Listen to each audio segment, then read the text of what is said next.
Bonjour et bienvenue à tous pour ce 14e atelier du Sommet virtuel du climat sur le thème de mener une démarche de sobriété énergétique dans son territoire. Je suis Émeline Ivars, coordinatrice de l'Association des professionnels en conseil climat, énergie et environnement et du Sommet virtuel du climat, et c'est moi qui ai le plaisir de vous accueillir aujourd'hui pour cet atelier. J'ai avec moi Charles-Adrien Louis, co-gérant responsable climat-énergie chez BL Evolution et conseiller Citergie, Alexandra Wattier, consultante climat-énergie chez BL Evolution, et également Jean-Luc Delpeuch, président de la communauté de communes du Cluny-Soie. Nous sommes ensemble pour 1 heure et avant de commencer, je voulais vous dire quelques mots sur l'événement et en particulier vous rappeler la mission du Sommet virtuel du climat qui est de permettre aux entreprises et collectivités de s'engager, d'agir et d'avancer concrètement sur la voie collective de la neutralité carbone. Et comme vous avez pu le voir sur le programme, on a près de 50 conférences et ateliers qui répondent à cet objectif. N'hésitez pas à aller piocher toutes celles qui pourraient vous être utiles et qui peuvent vous aider à avancer. Cet événement a été conçu pour vous. Vous précisez également que l'événement est coordonné par la PCC et qu'il est coporté avec l'ADEME, l'association Bilan Carbone et la fédération Sinov. Des remerciements également, puisque cet événement n'aurait pas pu avoir lieu sans les nombreux soutiens de toutes nos parties prenantes, en particulier nos sponsors et partenaires que vous voyez s'afficher à l'écran, mais également toutes les personnes qui nous ont soutenus de vraiment plein de manières différentes depuis notre première édition en 2019. Donc vraiment, merci à toutes ces personnes. Je vous précise également que nous avons eu à cœur de proposer un événement qui est gratuit et accessible à tous. Néanmoins, si vous aussi vous souhaitez nous soutenir et contribuer à la pérennité de cet événement, vous pouvez le faire via un don. Je vous remettrai le lien dans le chat un peu plus tard dans courant atelier. Avant de passer la parole à nos intervenants de ce matin, je voulais préciser quelques petits points logistiques, notamment en particulier le fait que vous pourrez poser vos questions via l'onglet questions-réponses, puisque c'est là que les intervenants viendront les piocher. Et si vous avez seulement des commentaires ou des remarques, vous pourrez le faire dans l'onglet discussion en prêtant attention aux destinataires. Je vous précise également que les sont disponibles en décembre sur le site du Sommet virtuel du climat et que vous recevrez un mail à ce moment-là.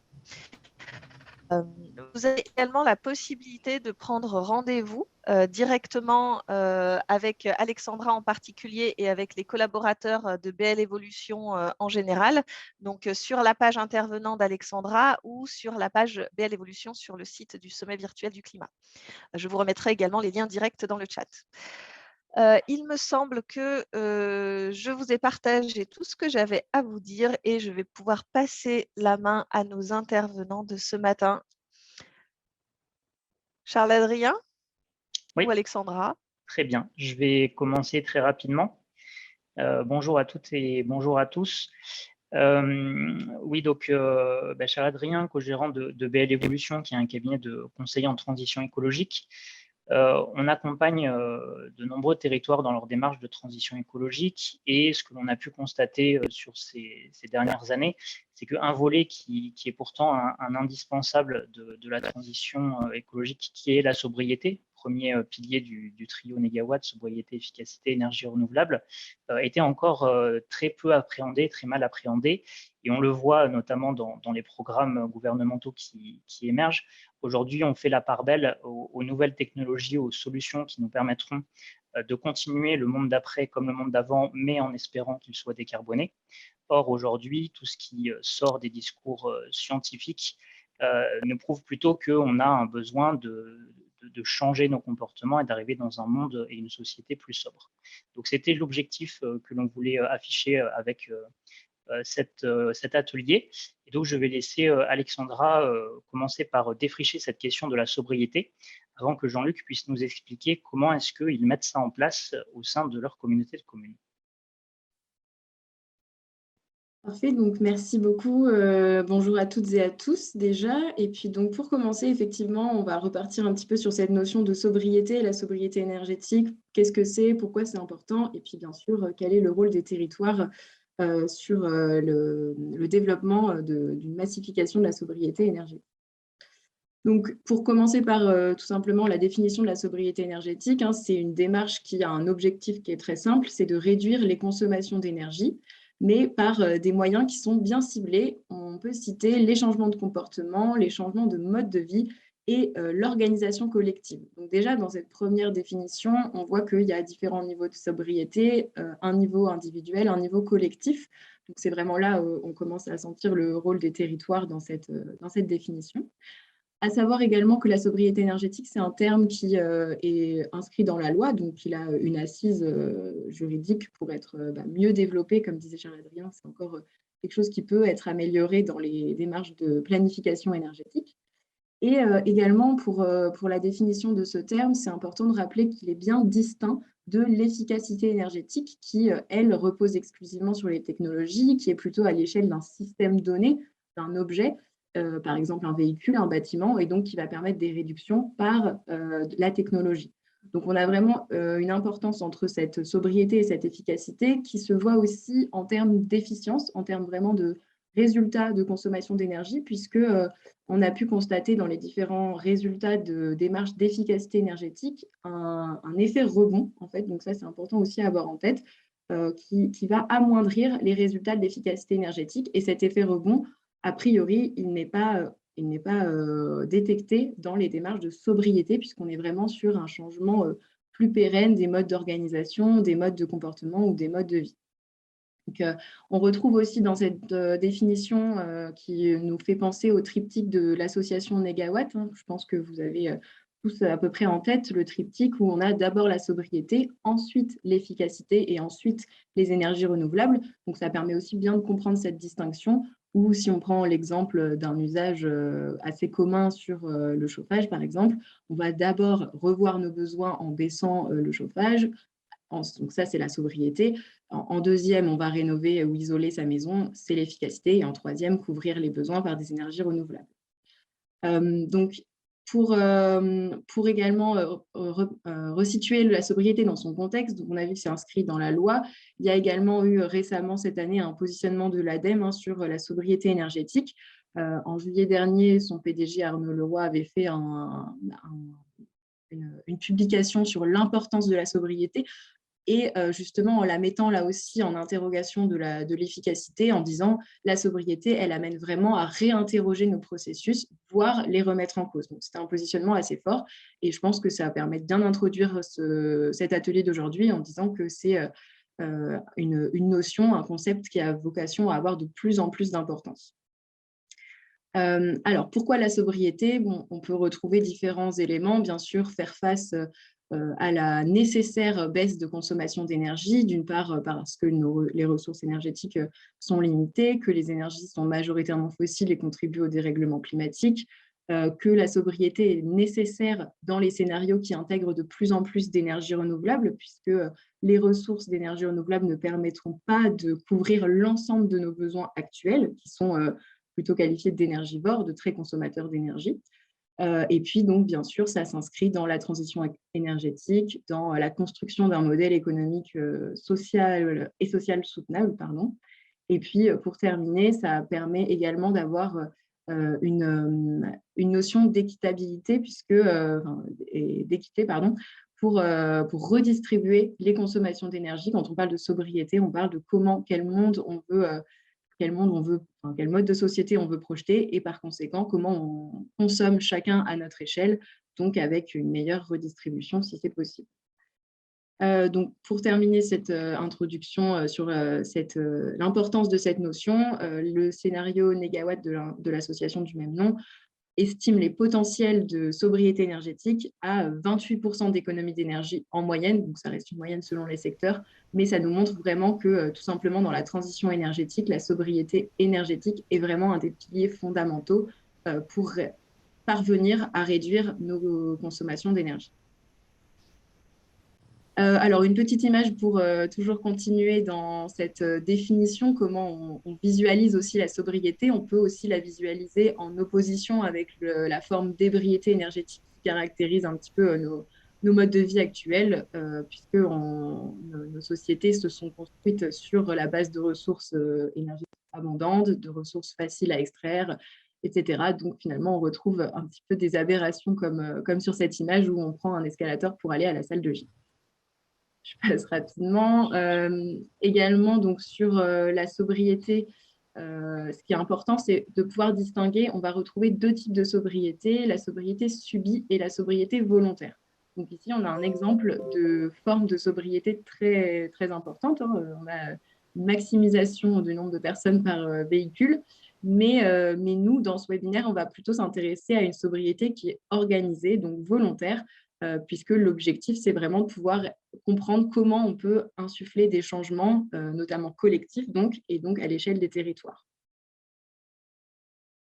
Et enfin, pour essayer d'élargir un petit peu tous les champs de la sobriété, je vous propose donc quatre champs, quatre dimensions qui font partie de la définition de la sobriété. On peut retrouver dans une première dimension celle de la sobriété dimensionnelle, justement. Donc ça consiste à avoir un dimensionnement qui soit adapté aux usages.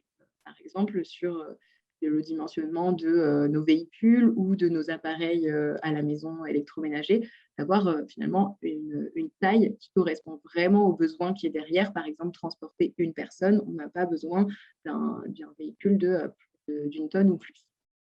La deuxième dimension, ça va être la sobriété structurelle. Donc là, on va parler plutôt d'infrastructure, d'organisation de l'espace. Donc on commence à imaginer un petit peu les notions d'aménagement du territoire, mais vraiment, c'est derrière ce terme, on va avoir des infrastructures qui vont modérer notre consommation. Donc vous avez ici l'exemple du nombre de voies sur une route. Donc ça dimensionne, ça modère de manière structurelle les usages qui vont être derrière, et donc une forme de sobriété qui peut être organisée à partir de ça. On va aborder également les notions de ville des courtes distances, par exemple, où là, on parle vraiment d'une forme de sobriété structurelle. En troisième lieu, la sobriété d'usage, où on a l'exemple assez courant maintenant de l'extinction de l'éclairage public, puisque la sobriété d'usage consiste à une bonne utilisation des équipements, donc en fonction de nos besoins. Et enfin, la sobriété collective, la sobriété conviviale, où derrière ce terme, on va retrouver les notions de mutualisation des équipements et de leur utilisation, donc aussi avec finalement des co-bénéfices en termes de relations sociales derrière. Donc, on commence un petit peu avec ces différentes facettes à voir le rôle des territoires, et donc je vous propose de finir cette introduction en laissant la parole à Charles Adrien. Oui, alors avant de laisser la parole à Jean-Luc, je voulais juste revenir sur quelques notions et quelques axes stratégiques de la sobriété dans les territoires, avec quelques mots-clés, quelques usages. Tout d'abord, la sobriété, telle que l'a décrit Alexandra, c'est quelque chose qu'on va pouvoir retrouver dans plein de sujets, dans l'agriculture et l'alimentation, bien sûr, la manière dont on consomme aussi des biens, mais aussi des services. Et puis dans la manière dont on habite et dont on se déplace, qui sont deux traits fondamentaux des territoires, et la gestion justement de cet habitat et de ces déplacements, ce que l'on retrouve d'ailleurs avec tout ce qui a trait à l'aménagement du territoire. Lorsqu'on parle de sobriété, alors un travail qui a été fait par Virage Énergie, une association Virage Énergie Nord-Pas-de-Calais, c'est de décrire ça en 6 paradigmes qui évoluent lorsque l'on pense sobriété. Le premier, c'est le paradigme de la surabondance, le fait qu'aujourd'hui nous sommes dans une société du toujours plus, et donc c'est la volonté de passer d'un toujours plus à un toujours mieux, de diminuer les incitations à la consommation, de savoir comment réparer, comment fabriquer soi-même. Le deuxième axe, c'est celui de la culture de la vitesse. De la même manière, on est dans une société qui prône d'aller toujours plus vite, et donc la sobriété va réinterroger ça en se demandant comment ralentir, comment relocaliser, que ce soit dans ses activités du quotidien, dans ses activités de tourisme aussi, comment passer aux mobilités douces, et finalement comment ralentir un rythme de vie qui est souvent subi aujourd'hui. La sobriété réinterroge aussi la notion de propriété. Lorsque l'on parle de démarche de sobriété, on va penser à la mutualisation des achats, la mutualisation des biens, comment mettre en commun, comment faire commun. Donc ça, c'est aussi un enjeu qui apparaît avec la sobriété. Ensuite, on a la notion d'activité, l'activité avec des activités marchandes aujourd'hui qui sont prédominantes et se interroger sur la place des activités non marchandes, donc des activités qui ne sont pas portées par le besoin de créer un bénéfice économique pour l'organisation à laquelle on contribue et qui, au contraire, participent à l'émancipation des citoyens par le faire soi-même, par le partage des compétences, le partage des connaissances et qui participent à une forme de sobriété matérielle. En cinquième axe, on a tout ce qui est lié à la centralisation. La centralisation, c'est vraiment un terme qui a été promu par l'efficacité. On le voit sur les territoires avec des zones commerciales très importantes, très centralisées, qui permettent de maximiser la consommation en minimisant le temps qu'on y consacre. Et donc, la sobriété, c'est aussi repenser, recentrer l'activité de consommation et de production au plus près des lieux de vie. C'est le cas pour la consommation, c'est le cas pour les zones industrielles aussi, c'est le cas pour la production énergétique et donc voir comment la sobriété nous réinvite à des circuits de proximité. Enfin, le dernier sujet, c'est celui de l'artificialité. Le monde actuel a déconnecté l'humain du vivant. Dans la sobriété, on retrouve cette volonté de recréer des interactions positives entre l'humain et son environnement, et donc de limiter l'artificialisation, d'éduquer à la nature, d'avoir une alimentation moins transformée, bref, de remettre l'humain au cœur de son système, qui est un système vivant, celui de la planète Terre. Donc voilà pour ces quelques notions introductives. Et donc maintenant, je vais laisser la parole à Jean-Luc Delpech qui va nous présenter la démarche de sobriété de la communauté de communes du Cluny-Niçois. Oui, merci beaucoup à Charles-Adrien et à Alexandra. Bonjour à tout le monde. En quelques diapos, je voudrais rentrer un peu dans le concret d'un territoire. Et comme vous le voyez sur ce titre, finalement, on est, nous, peut-être comme des messieurs ou mesdames Jourdain qui faisons de la sobriété sans vraiment le conceptualiser ou le savoir. Donc, on ne va pas être dans la théorie, mais dans la présentation d'un projet de territoire qui est celui que le Cluny-Niçois s'est fixé pour la période 2020-2026 et pour les années qui vont suivre. Donc, on peut passer à la diapo suivante. Le territoire dont il s'agit, c'est un territoire rural avec 42 communes qui ensemble réunissent 14 000 habitants, 37 000 km², et du coup une densité de population qui est faible, à peu près 37 habitants au kilomètre carré, avec un chef-lieu qui est une petite ville, 5 000 habitants, c'est Cluny, et la taille moyenne des autres communes est de 200 habitants. Donc, vous voyez, on est proche de l'infiniment petit, ce qui est une des caractéristiques de ce territoire. Et une des caractéristiques, c'est que plus on est petit en matière de démocratie, plus la densité d'élus est forte. Et nous avons 450 élus municipaux, ce qui signifie qu'un adulte sur 20 sur notre territoire est engagé pour ses concitoyens en tant qu'élu local. On peut passer à la diapo suivante.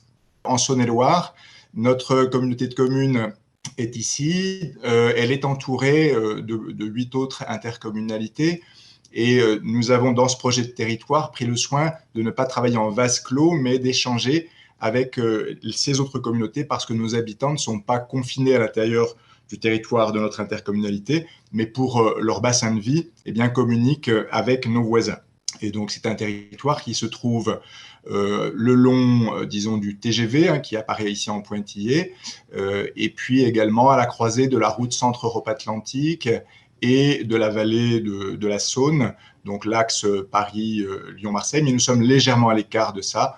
Et donc, du coup, c'est, disons, dans cette situation et avec nos voisins que nous avons essayé de travailler ce projet de territoire. Donc, on peut passer à la diapositive suivante. Autre caractéristique de notre projet, c'est que comme nous sommes de nombreuses communes toutes petites, nous avons instauré un échelon intermédiaire entre le niveau de chaque commune et le niveau de la communauté de communes, en proposant de travailler dans ce qu'on a appelé des voisinages. Les voisinages, c'est les petits groupes de communes qui ont l'habitude de travailler ensemble pour gérer leur regroupement pédagogique, leur école, souvent répartie en plusieurs classes sur les différents villages. Et du coup, nous avons comme ça une dizaine de voisinages parce que finalement, la réalité du terrain, même si notre terrain est petit, eh bien, la réalité du terrain n'est pas la même suivant si on est au sud, au nord, à l'est, à l'ouest. On n'est pas en connexion avec les mêmes territoires voisins. On n'a pas exactement, chez nous à l'est, on est plutôt vignoble, à l'ouest, on est plutôt élevage. Au nord, on est plutôt tuiles bourguignonnes, au sud, on est tuiles romanes. Vous voyez, et donc finalement, ça peut paraître bénin, mais la façon de voir les choses, les modes de vie, les besoins ne sont pas les mêmes à quelques kilomètres de distance et il nous a paru utile de travailler aussi à cette échelle. On peut passer à la diapo suivante. Alors, toute notre réflexion, on l'a commencé par la baser en fait sur une réflexion sur nos valeurs, sur les choses auxquelles on est attaché. Et en conseil communautaire, nous sommes posé la question de savoir à quel commun nous sommes particulièrement attachés. Nous avons fait une sorte de petit sondage. Et ce qu'il en ressort, c'est que nous sommes très attachés à notre patrimoine, donc notamment paysager, hein, et puis aussi du patrimoine bâti, du petit patrimoine, comme on appelle vernaculaire. On est également très attaché à nos ressources naturelles, à nos forêts, à nos prairies, nos cours d'eau, etc. Très attaché également au savoir-faire, les savoir-faire agricoles, artisanaux, beaucoup d'artisans d'art et industriels. Nous avons fortement de l'industrie pour un territoire rural. Et puis également sont venus dans les discussions la question de l'engagement citoyen. Je vous ai parlé tout à l'heure de la densité de personnes qui se consacrent à leurs riverains, à leurs voisins, disons, mais aussi un tissu associatif, on y reviendra, très, très dense en clunisois. Et puis cette question aussi de notre relation à l'Europe et au monde, parce que Cluny est un ancien réseau monastique dont Cluny était le cœur, et du coup ça nous donne aussi envie de travailler à cette échelle-là en relation avec d'autres. Et enfin, un commun qui est le partage de la culture, de la connaissance. On est un campus d'enseignement supérieur, mais aussi un lieu où il y a de la recherche, de la culture, des festivals. Et donc, il nous paraissait important de partir de ces éléments auxquels nous sommes attachés. Également, si on tend la diapo suivante, au titre, je dirais, de valeur, eh bien, une forme d'esprit de résistance qui s'est traduit peut-être historiquement des relations parfois difficiles entre les habitants et les moines, probablement, et puis pendant la Seconde Guerre mondiale, un fort foyer de résistance, et plus récemment, des questions qui nous mobilisent de lutte contre des injustices qui nous sont amenées par des décisions étatiques qui nous sont défavorables et injustes. Et du coup, vous voyez, avant même que les Gilets jaunes n'existent au plan national, en août 2018, nous étions déjà un peu en certaine forme de révolte contre des décisions dans le domaine de l'agriculture qui privaient nos éleveurs extensifs de droits auxquels nous tenons. Donc ça, c'est aussi un des points importants dans cette réflexion sur notre projet de territoire. On peut aussi dire qu'on s'est appuyé sur des acquis du territoire sur les mandats précédents. En particulier, on a depuis plusieurs mandats beaucoup travaillé sur la réhabilitation thermique, voire la construction neuve de bâtiments à énergie positive dans le domaine public. À gauche de cette présentation se trouvent les bâtiments qui sont en fonction aujourd'hui, qui sont des crèches, centres de loisirs, ludothèques, etc., que nous avons particulièrement soignés du point de vue de leur sobriété énergétique. Nous avons également, dans les mandats précédents, beaucoup travaillé sur une charte forestière de territoire autour de nos forêts communales, autour d'un programme Natura 2000 qui est sur la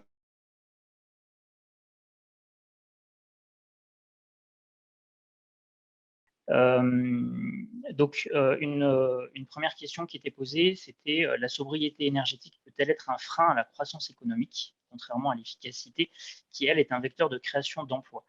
Alors, je voulais juste donner une autre manière d'appréhender cette question, c'est la croissance économique peut-elle être un frein au maintien de la biocapacité de la Terre, ou plutôt, quelles activités économiques sont compatibles avec le maintien de conditions de vie épanouissantes pour l'humain et qui ne détruisent pas le vivant dont nous dépendons.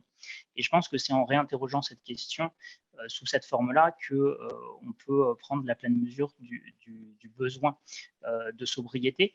Après, la réponse est assez évidente. La sobriété, d'une certaine manière, est une forme de création d'emplois, puisqu'en faisant plus simple, en faisant avec moins de matériel technique qui prennent de l'activité aux humains, en fait, on peut tout simplement retomber dans du plein emploi assez facilement avec de la sobriété énergétique.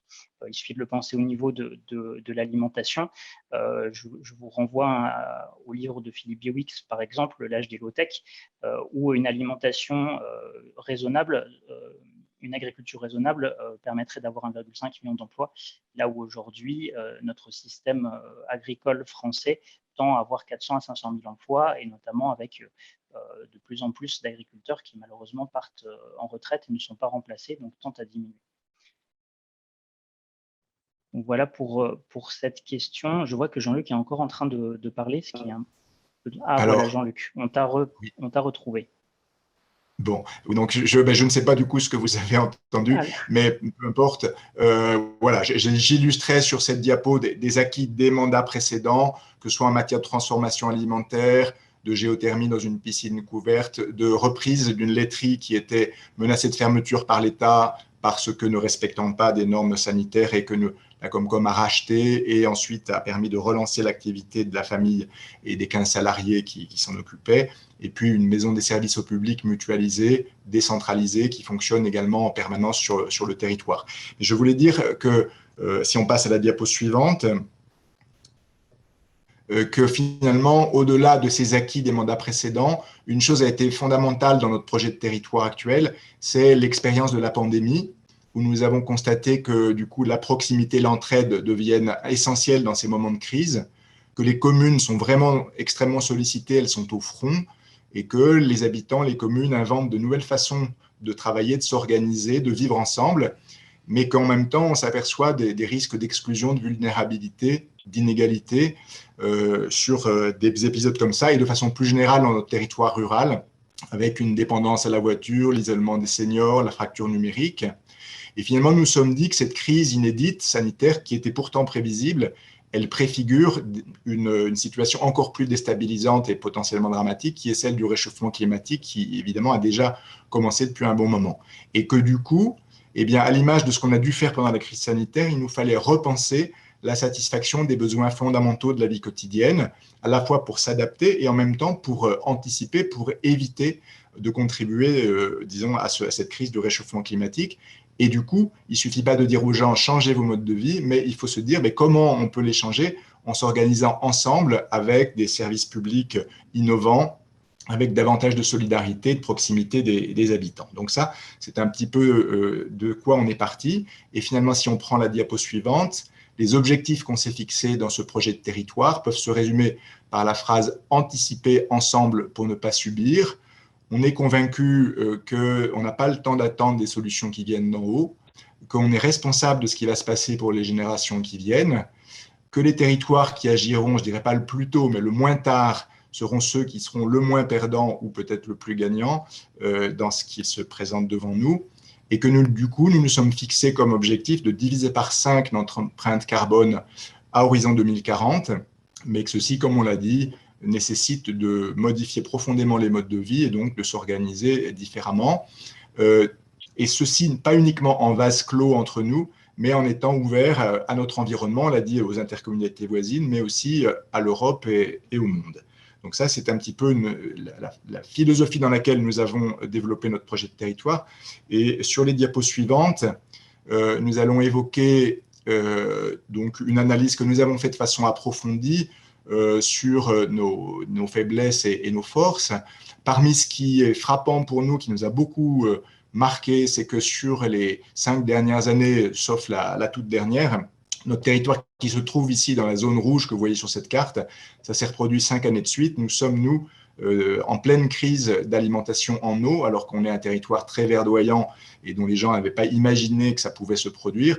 Voilà pratiquement 5 étés qu'on frise la rupture d'approvisionnement d'eau chez les habitants. Et donc, c'est à la fois dramatique, c'est en même temps très mobilisateur parce que ça a permis à tout le monde de se rendre compte qu'on n'est pas juste dans de la projection virtuelle à horizon 50 ans, mais qu'on est déjà concerné par ces questions. Dans la diapo suivante,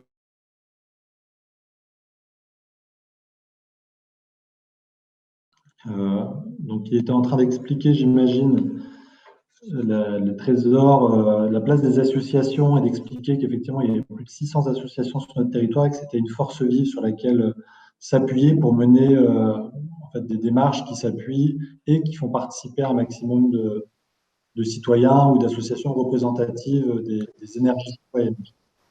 Je pense qu'on a retrouvé Jean-Luc. Oui, alors ça illustre les difficultés du monde rural qui n'a pas forcément des connexions extrêmement bonnes. Si on vient juste, effectivement, bon, je pense que Paul a décrit le fait que nous avons en fait un tissu commercial qui est très peu réparti dans les villages et concentré dans 2 ou 3 communes, mais à l'inverse, nous avons eu au contraire une très forte densité d'associations très bien réparties sur l'ensemble du territoire.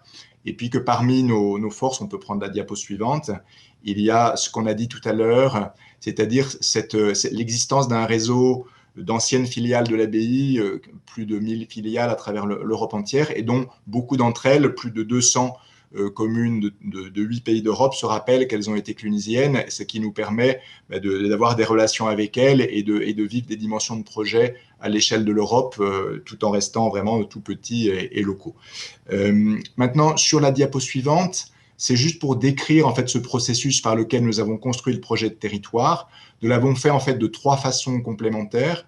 D'une part, les commissions thématiques, chacune étant animée par un ou une vice-président, vice-présidente, ont travaillé dans leur domaine. Donc, nous avons fait pendant cette période de 8 mois 53 réunions de commissions sectorielles. Pendant le même temps, nous avons également eu des réunions du Conseil communautaire, c'est notre petit parlement du territoire, avec le Conseil des maires sur 8 réunions.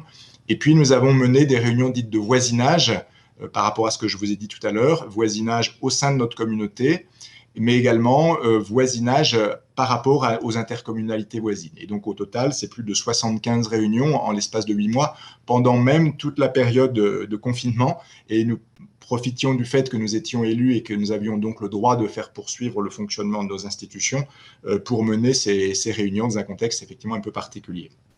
La diapo d'après illustre simplement le fait que vous voyez en ligne, ce sont les autres intercommunalités, nos voisins des intercommunalités autour de nous, et en colonne, ce sont les sujets qui ont été abordés comme étant des intérêts communs. Donc, à la diapo suivante, simplement l'ambition que nous nous sommes fixés en termes de sobriété et de sobriété carbone, pour le coup, qui passe évidemment, où il passait de la dizaine de tonnes actuelle à une division par 5 à horizon 2040, de façon à ne pas être sur des scénarios de réchauffement climatique trop dramatiques. C'est ce que nous sommes fixés. Et pour les diapos suivantes, je vous explique juste la démarche. Voilà la diapo suivante. Dans chaque commission thématique, ici c'est aménagement habitat, présidé par un vice-président, nous nous sommes fixés une phrase, se loger en préservant le paysage. Ensuite, nous avons identifié dans ce domaine précis des faiblesses et des forces. Et puis, si on prend la diapo d'après, dans chacune des 16 commissions thématiques, la diapo d'après, voilà, nous avons fixé 3 objectifs concrets, le plus opérationnel possible.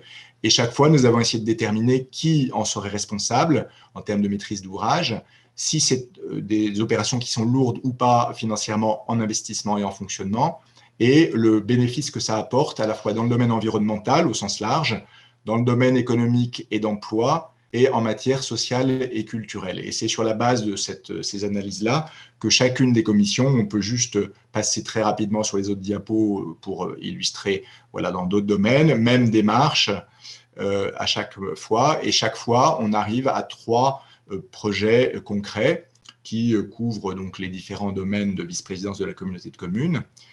Et puis, on s'arrête juste, on revient à la diapo d'avant. Nous avons considéré qu'il y a un domaine qui est sur un pied d'égalité avec les autres, c'est ce qu'on appelait le domaine de la prospective, cette idée qu'il faille regarder loin et qu'il faille aussi dans ce domaine nous fixer des objectifs en termes de formation à l'innovation pour les acteurs du territoire, de créer un observatoire des biens communs, de mettre en place un panel de jeunes citoyens. Donc on a considéré que c'était également une action quasiment vitale que de mettre en place cette démarche de prospective. Et puis, si nous poursuivons, nous avons suivi la même démarche au niveau de chaque voisinage. Donc, si on prend, par exemple, à titre d'illustration, le voisinage ouest, voilà, là, ce sont les communes de ce voisinage. Vu dans ce voisinage, les problèmes qui sont vécus comme les plus préoccupants, vous voyez, les sécheresses estivales, le manque de lieux de réunion, des marges limitées en matière d'urbanisme. Par contre, des forces, ici, qu'est-ce que ces communes nous disent? Leurs forces, c'est leur petite épicerie associative, c'est leur salon de thé associatif, c'est leurs producteurs de produits de terroir, etc.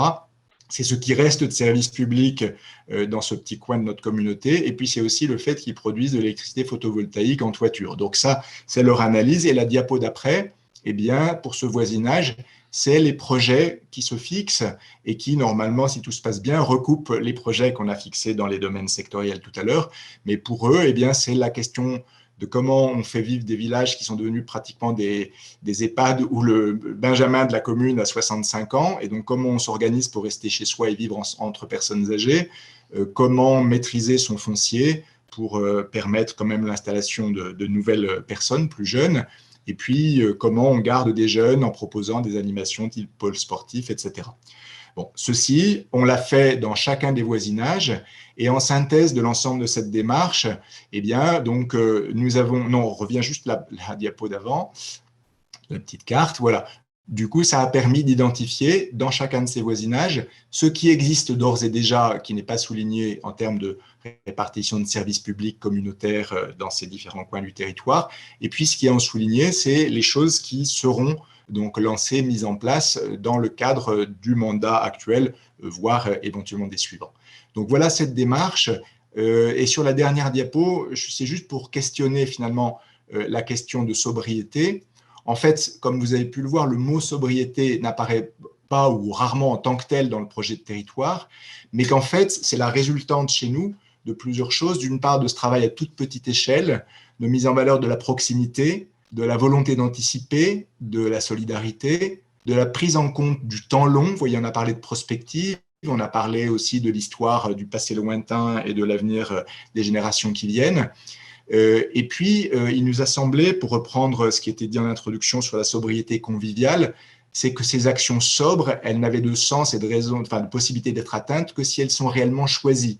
Choisies parce qu'elles apportent du mieux-être dans la vie collective, parce qu'elles répondent à des besoins partagés ou à des désirs partagés, et que si on ne veut pas rester dans du déclaratif et du littéraire, eh bien, il faut se doter d'indicateurs partagés, compris par tout le monde, d'un tableau de bord collectif qui permet de piloter l'avancée vers les objectifs que nous sommes fixés collégialement, notamment en termes d'empreinte carbone, bilan carbone, comptabilité carbone. Donc, bien sûr, il ne faut pas, enfin, à nos yeux, marteler des messages punitifs. Il faut au contraire travailler sur ce qu'on a envie de faire ensemble, mais il faut être sérieux. Et ce que je disais sur la fin, c'est que finalement, pour nous, la sobriété, c'est évidemment un objectif complètement central, mais qu'en fait, on l'atteint en travaillant sur des valeurs, la petite échelle, la proximité, la volonté d'anticiper, la solidarité, etc.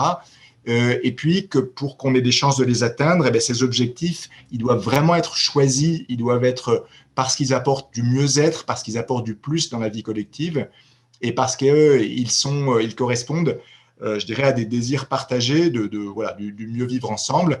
Mais bien entendu, si l'on veut être sérieux par rapport aux objectifs de sobriété et donc de sobriété carbone en particulier qu'on s'est fixé, eh bien, on doit, et on le fait d'ailleurs en liaison avec Charles Adrien et avec BL Evolution, travailler sur vraiment des méthodologies d'indicateurs, de tableaux de bord qui permettent à tout instant de savoir où on en est dans nos trajectoires et de trouver pourquoi on avance bien ou au contraire pourquoi ça avance moins bien sur tel ou tel aspect.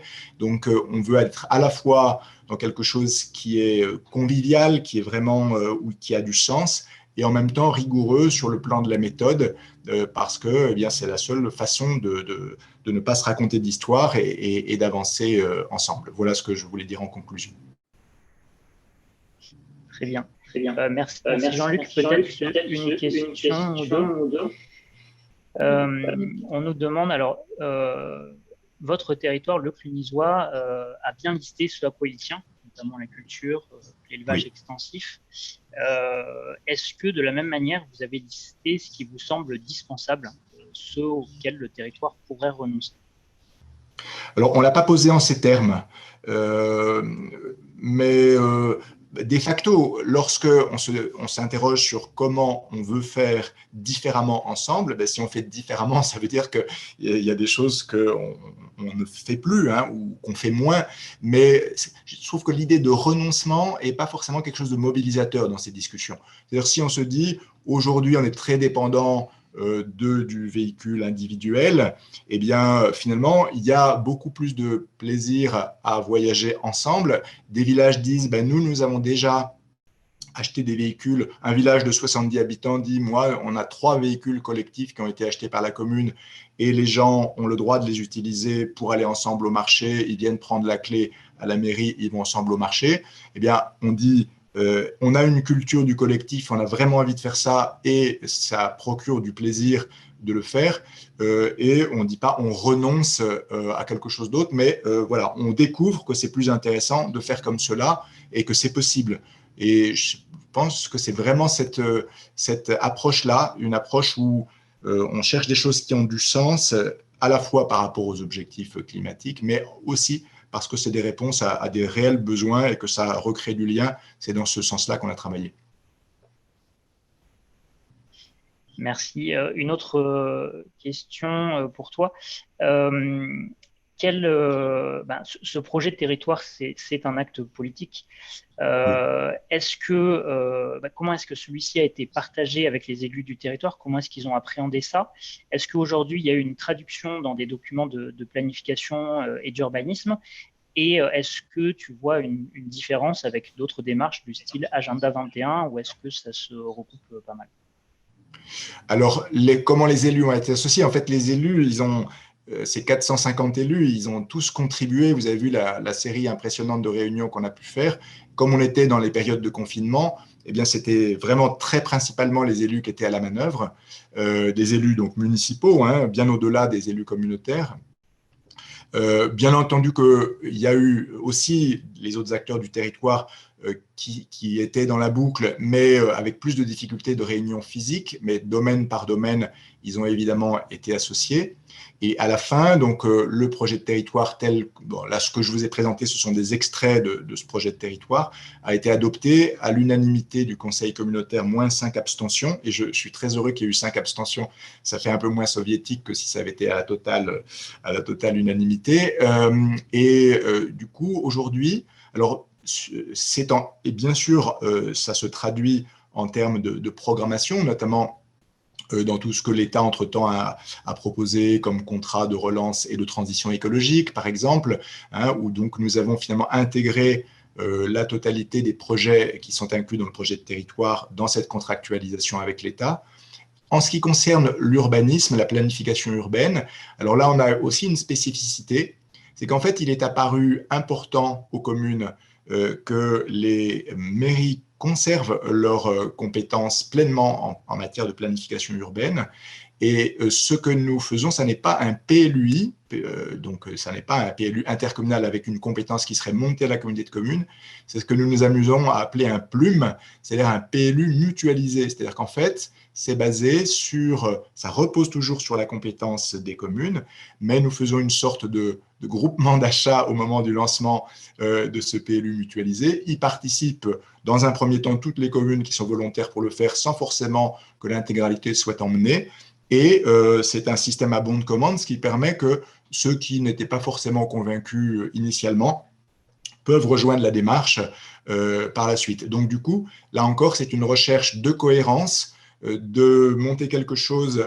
Nous avons aussi un plan paysage qui, lui, est porté directement par la communauté de communes, mais nous voulons articuler vraiment le pouvoir d'agir des communes, même minuscules, que nous avons sur notre territoire, avec une vision commune, une animation par la communauté de communes, mais pas un remplacement en fait des communes par la communauté de communes. Et ça, je pense que c'est extrêmement important quand on travaille à l'échelle vraiment de ce maillage fin qui est, je pense, une des grandes forces de notre territoire.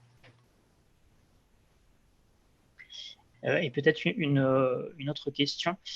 Est-ce que cette démarche de sobriété est-elle a apporté une certaine forme d'attractivité aux Clunisois?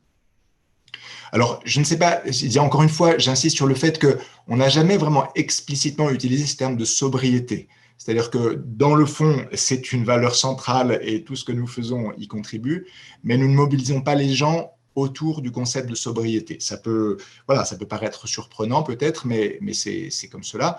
En revanche, ce que je peux dire, et ça de façon certaine, et je pense que Paul ne me démentira pas, c'est que nous avons actuellement beaucoup de gens qui décident de venir s'installer en Clunisois parce qu'ils sont témoins de la dynamique qui est à l'œuvre, parce qu'ils se retrouvent dans les valeurs de ce projet de territoire ou de ce qui en a été les prémices. et qu'on voit arriver des gens qui spontanément nous disent « Écoutez, franchement, moi, je viens de pas très loin, mais il ne se passait rien chez nous, on voit ce que vous faites et on a vraiment envie d'en être, etc. » Et donc, réponse oui, et pas simplement des habitants d'un certain type, d'un certain profil, mais des acteurs aussi bien économiques, sociaux, etc., qui se sentent attirés par une dynamique où les gens se parlent, où les projets se font à petite échelle, etc., et dans lequel on a le souci de la qualité de vie, et voilà. Et donc, oui, cette démarche, je dirais, ce projet de territoire attire et mobilise localement, oui.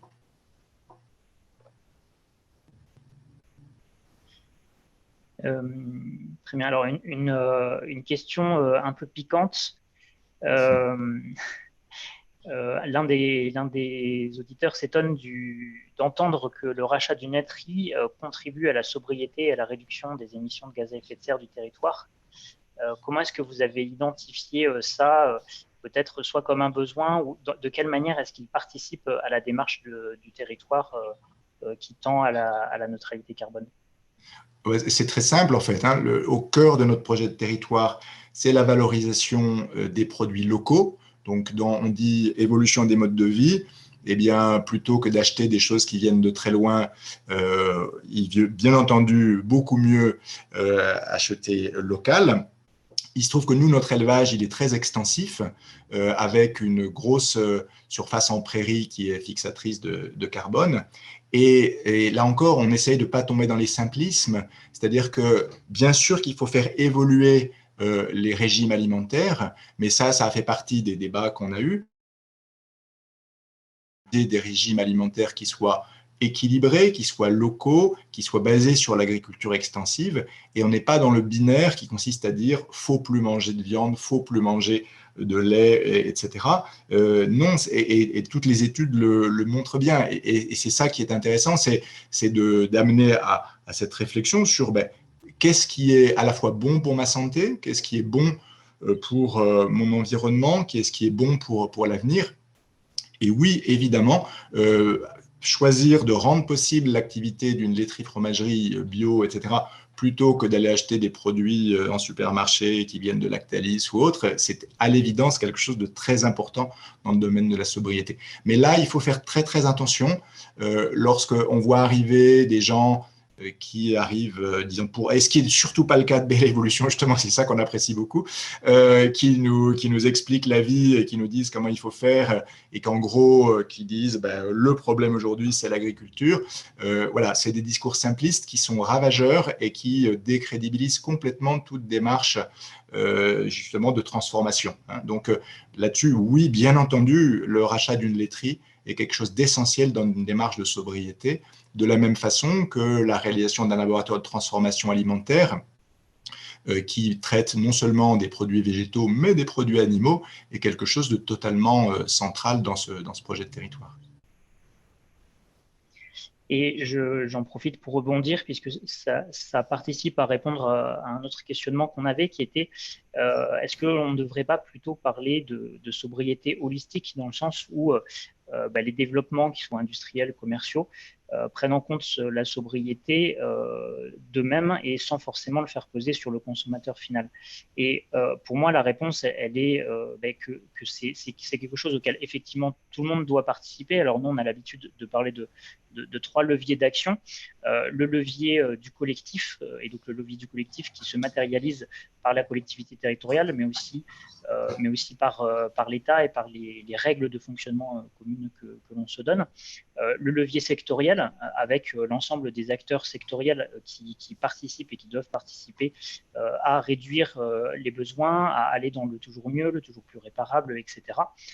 Et puis le levier individuel, où chacun a aussi son rôle de citoyen à jouer, d'autant plus dans une démocratie où il est important. Et en fait, c'est effectivement une démarche holistique, dans le sens où, quand on s'intéresse à cette démarche sur un territoire, et comme l'a dit Jean-Luc, on ne peut pas le faire en déconnexion totale de tous les autres territoires, de ses voisins, mais aussi de l'environnement dans lequel on est. du pays, de l'Union européenne, du monde. Et donc, on doit penser à ça. Forcément, quand on arrive sur un territoire rural, l'agriculture, c'est une part très importante des émissions de gaz à effet de serre. Donc, c'est un levier sur lequel on sait qu'on peut agir, sur lequel on sait qu'on a des leviers d'action. En fait, il ne faudrait pas restreindre l'action du territoire rural à la gestion de son agriculture. Un territoire rural, c'est aussi un territoire où il y a des consommateurs qui peuvent se poser des questions sur leur alimentation. Et d'ailleurs, pour ça, le Clunisois réfléchit à comment définir ces émissions de gaz à effet de serre, pas que en approche territoriale, mais aussi en approche empreinte carbone, c'est-à-dire savoir quelles sont les particularités de l'empreinte carbone des habitants du Clunisois et comment est-ce qu'on peut, par exemple, en utilisant des outils comme nos gestes climat, avoir une vision qui soit plus réaliste de ce que sont nos citoyens et pas uniquement de ce qu'est notre tissu territorial. De la même manière, là on en parlait pour l'agriculture, l'industrie c'est aussi un grand questionnement. Aujourd'hui, désindustrialiser un territoire pour réduire ses émissions de gaz à effet de serre, si la conséquence de ça, c'est une réindustrialisation ailleurs et dans un pays, par exemple, au mix énergétique plus carboné, et en plus en générant des transports supplémentaires, c'est pas quelque chose qui est souhaitable. Donc parfois, on peut avoir de l'augmentation locale d'émissions de gaz à effet de serre, mais qui participe à une échelle plus globale à une réduction des émissions de gaz à effet de serre et surtout à une soutenabilité du système. C'est ça. Et puis, donc, je complète en disant que dans le travail, disons, plus précis et calculatoire qu'on a pu essayer de faire sur nos scénarios, concernant l'agriculture, on voit que l'agriculture et aussi la forêt, donc sur l'ensemble de ces domaines combinés avec tout le reste des activités, eh bien, on voit qu'on n'a pas de réelle impossibilité à atteindre une neutralité carbone en gardant une quantité d'élevage relativement importante, mais avec cet élevage qui évolue à la fois dans ses pratiques, dans le type d'élevage qui est mené, etc., dans la façon. Et comme on est territoire Natura 2000, on a déjà beaucoup travaillé avec les agriculteurs sur ces questions, l'entretien des haies, l'entretien des prairies humides, etc., etc.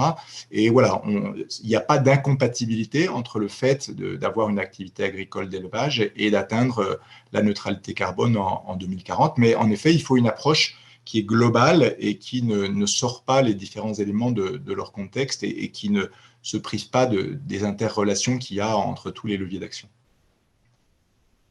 Merci beaucoup en tout cas pour cette présentation. Peut-être pour conclure rapidement, on voulait élargir un petit peu les horizons après l'exemple du Clunisois qui était très inspirant. En rappelant finalement un peu toutes les thématiques dans lesquelles on peut agir avec des exemples d'action. Donc, on peut voir ici une super campagne de communication qu'avait fait la ville de Bruxelles sur les pieds, donc un peu autour du levier d'action culturelle cette fois-ci, du changement de comportement et des motorisations douces, enfin, des mobilités douces, pardon, justement, non motorisées. On a parlé des infrastructures pour les piétons, la marche. En introduction, je vous avais également évoqué la notion de la ville du quart d'heure, qui est pas mal développée dans des grandes villes, mais on peut aussi rappeler avec cette notion-là l'importance des centres-bourgs, l'importance des zones mixtes avec de l'emploi, des habitations, des commerces. Tout ça va bien sûr aussi dans le sens d'un développement local de l'activité, d'une économie locale. Sur ces exemples de centre-bourg, on avait quelques exemples là en communes beaucoup plus petites, des communes de moins de 1500 habitants qui ont vraiment développé leur centre en repensant complètement la place de l'école, par exemple, la place de la route a diminué. Et puis, donc, pour terminer rapidement, d'autres manières d'habiter aussi, comme des habitats participatifs qui sont de plus en plus développés, avec ici une opération qui est menée par un bailleur social en Nouvelle-Aquitaine, et puis également le développement d'habitats réversibles, où là-dessus, la collectivité peut aussi avoir un levier d'action par son plan d'urbanisme qui peut autoriser ces nouvelles formes d'habitat qui vont moins impacter les sols et avoir également une sobriété foncière cette fois-ci. On a vu également l'importance dans les différentes interventions du changement de comportement. Donc, je ne vais pas revenir dessus, mais il y a plein d'outils qui existent pour ça, pour vraiment accompagner les habitants, les inclure et surtout pouvoir suivre tous ces changements et tous ces impacts positifs. Donc, en conclusion, on pourrait tout simplement résumer un petit peu les facteurs clés pour se lancer et mener une démarche de sobriété territoriale qui ont été donc cités pour le Clunisois. Évidemment, le portage politique fort qui est un prérequis vraiment primordial, de pouvoir analyser ses forces, ses faiblesses comme ça a été fait pour comprendre ses fragilités, mais aussi s'intégrer dans les besoins locaux, les valeurs locales, le contexte socio-culturel local. L'implication des citoyens qui est vraiment importante pour derrière avoir une acceptabilité et puis surtout quelque chose qui ressemble au territoire, qui est vraiment intégré dans la volonté d'action locale. Et enfin, dans la mise en œuvre, vraiment là pour avoir une multiplicité de l'impact et une sobriété énergétique qui ne soit pas quelque chose qui soit à part, de pouvoir l'intégrer au maximum dans l'ensemble des actions de la collectivité, donc que ça puisse irriguer derrière l'ensemble des services aux habitants et des services du territoire. Donc, je vois qu'il est midi, donc on va s'arrêter là. Et voilà, il restait quelques questions. On n'a pas pu toutes les prendre, mais on a essayé de vraiment répondre au maximum. Donc, on espère que ces témoignages et ces présentations auront pu inspirer vos actions. Merci beaucoup, Alexandra. Merci à nos intervenants pour ces présentations et toutes ces explications. Merci à vous, participants, pour les nombreuses questions que vous avez posées.